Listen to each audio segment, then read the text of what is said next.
একদিন লোকমান হাকিমের পুত্র খুব পেরেশান হয়ে বসেছিলেন।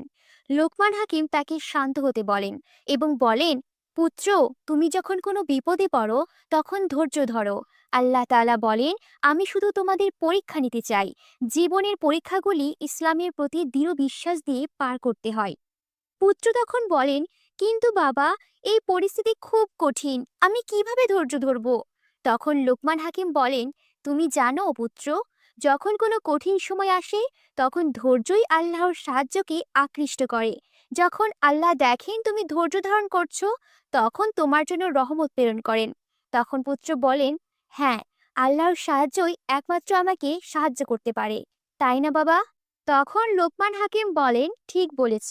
আল্লাহ বলেন, আমি তোমাদের সাথে আছি যদি তুমি ধৈর্য ধারণ করো। এমনকি যখন মনে হবে কিছুই ভালো হচ্ছে না, তখনও ধৈর্য রাখো, কারণ আল্লাহ তোমাকে কখনো একা ছেড়ে দেন না।